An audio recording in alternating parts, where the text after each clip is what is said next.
Fala, nação tricolor, e aí família tricolaço, como é que vocês estão? Felipe Sandri na área para iniciar mais um vídeo aqui para o canal para a gente trazer muita informação. Então, sem mais delongas aqui, vamos direto às notícias porque tem bastante coisa para a gente debater hoje. Cuca foi oficialmente já apresentado, né, há cerca de 45 dias atrás, mas ontem ele já esteve no Morumbi, já começou o seu trabalho efetivamente em campo, lá no CCT da Barra Funda. Efetivamente ele ainda não comandou o treino. Ontem o treino foi comandado pelo Carlinhos Neves, preparador físico do São Paulo, e o Cuquinha, seu irmão auxiliar direto.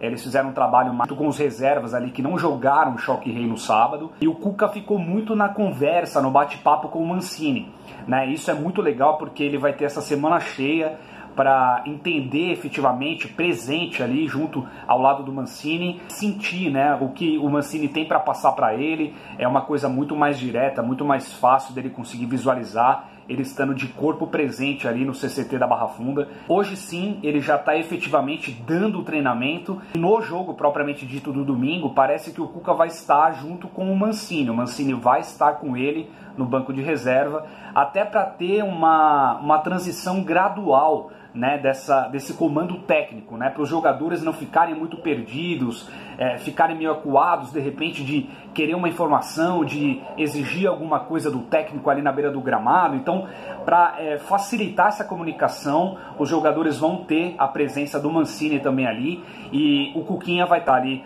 na arquibancada visualizando o jogo de outro ângulo, e ali no gramado em si, o Mancini vai estar fazendo esse papel de auxiliar direto nesse momento, nesses próximos jogos do São Paulo, no decorrer da temporada, para ter essa passagem de bastão mais suavizada, mais tranquila, para o elenco conseguir entender melhor as características do Cuca e tudo mais. O Cuca também falou com a imprensa ontem, né? Foi bem bacana as coisas que ele falou. Uma das coisas que eu destaco aqui foi em relação ao Alexandre Pato. Ele deixou muito claro que ele enxerga o Pato como um definidor.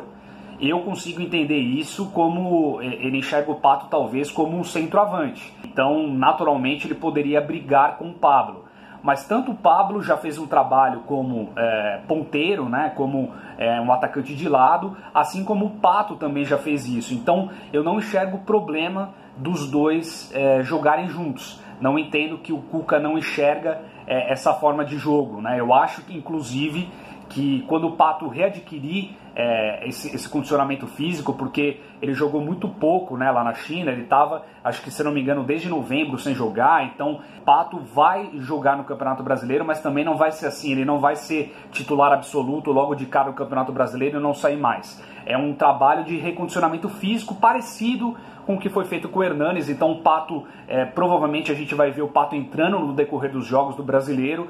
Então não entendo que ele vai ser titular absoluto logo de cara, mas claro, a tendência é o Pato conseguir essa posição aí de titular, e não vejo problema deles dois jogarem juntos. Inclusive o meu time, né, eu acho que o time ideal do São Paulo, que o Cuca pode eventualmente escalar para o Campeonato Brasileiro, seria Thiago Volpi, Hudson, Arboleda, Bruno Alves e Reinaldo, Luan, Tietê. Acho que o Tietê pega o lugar do Lisieiro, mas vamos ficar atento para ver qual que é a mudança que ele vai entender aí desse meio de campo. Mas eu entendo que vai ser Luan, Tietê e Hernanes, Igor Gomes também sendo o reserva imediato aí do nosso profeta. Aí Antony aberto pela direita, Antony é o titular absoluto. Aí Pato, quando ele já tiver em condição física perfeita, né, aí vai ser o titular. E o Pablo lá na frente. Grande time, acho que é um time aí para brigar por grandes coisas aí, tanto no Brasileiro quanto na Copa do Brasil. Galera, uma informação a respeito do Morumbi, né? O São Paulo tá querendo abrir o Morumbi,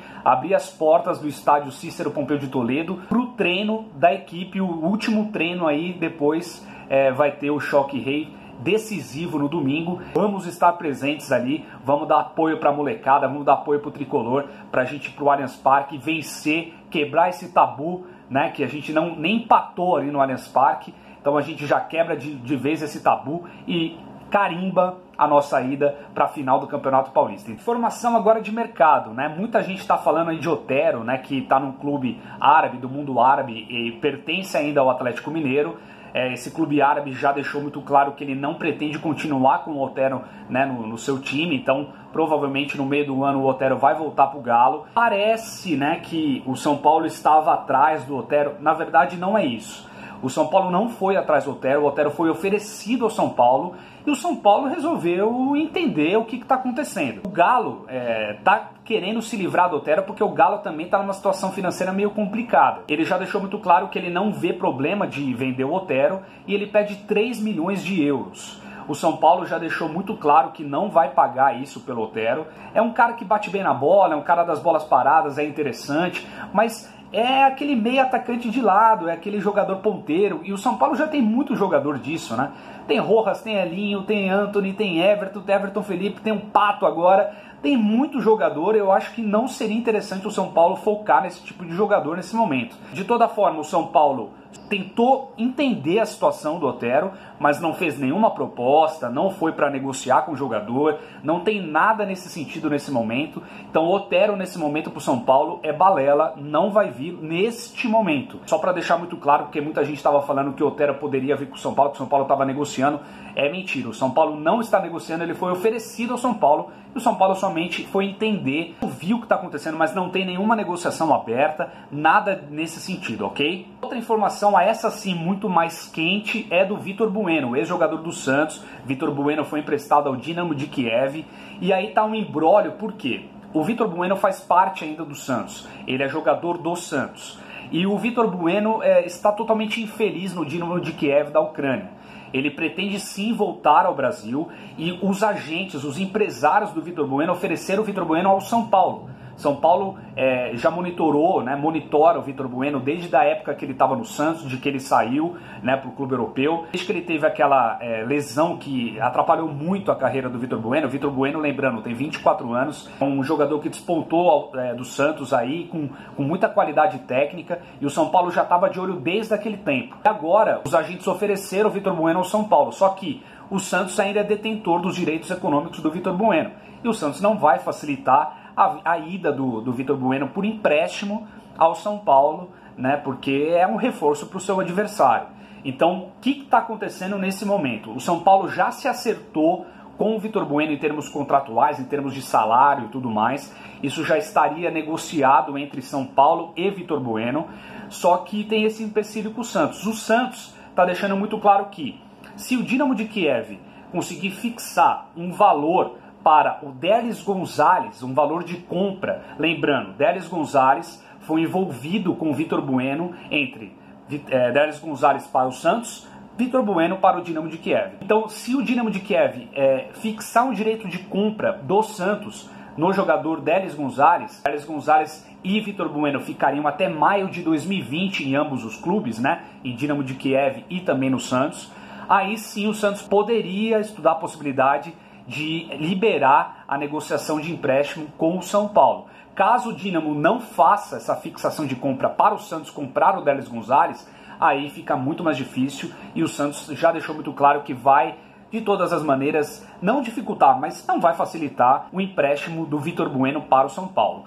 Lembrando, janela de transferências internacionais acaba amanhã, então o São Paulo está correndo contra o tempo nesse sentido para ter o Vitor Bueno. Então, mais notícias eu trago aqui para vocês, mas no momento está a situação nessa. O São Paulo já negociou com o jogador, só que depende dessa situação burocrática entre Santos, Dinamo de Kiev e principalmente a liberação do Santos para ter o empréstimo, o reempréstimo do Vitor Bueno aí com o São Paulo. E por último, para encerrar o vídeo, galera, Jean foi reintegrado ao elenco do São Paulo. O Cuca deixou muito claro ontem também, que na entrevista coletiva que ele deu depois do treino, que ele não pretende queimar o menino, que ele vê o Jean como um grande potencial, mas deu uma nele ali no sentido de que ele precisa esperar as coisas acontecerem no momento certo, ele precisa esperar o tempo dele aparecer, e deixou claro que ele ia reintegrar o Jean caso o Jean fizesse um movimento no sentido de pedir uma desculpa e tal, e foi exatamente o que o Jean fez ontem nas redes sociais.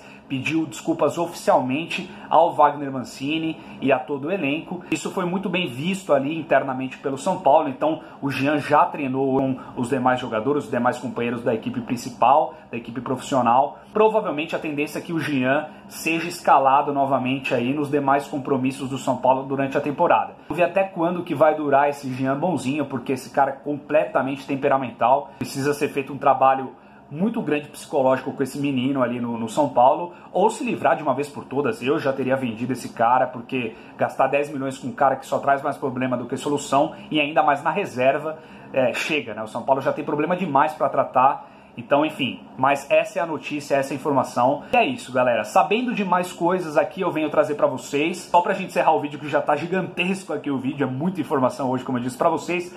Vamos ao salve do dia. Desculpa se eu não consegui falar pra todos, mas vão me mandando aí as mensagens, né, a cidade de vocês, que na medida do possível eu vim aqui pra dar um grande abraço pra vocês, tá legal? Bom, vamos lá.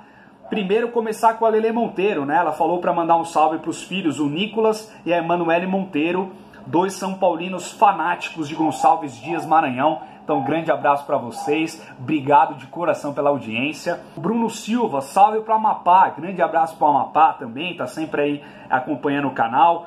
Manda um salve, amigão Conselheiro Lafayette, Luiz Campos, Minas Gerais, adoro essa terra, minha namorada é daí, grande abraço para vocês. Manda um salve pro Ícaro, de Maracás, Bahia, Ícaro Santos. Grande abraço também, meu querido. Franco Paiva, manda um abraço para nós aqui de Itanhaém, litoral sul de São Paulo. Grande abraço também para você. Manda um abraço para Márcio Películas, de Caxias, Maranhão. Tá sempre ligado aqui no canal, Márcio Películas. Grande abraço, Márcio. E para todos vocês aí também que sempre estão acompanhando aqui o canal Tricolaço. Meus mais sinceros abraços e meu carinho pra vocês, tá legal? Galera, tamo junto, não deixe de curtir o vídeo aqui, comentar, e mais informações eu venho aqui pra trazer pra vocês. Grande abraço e vamos São Paulo!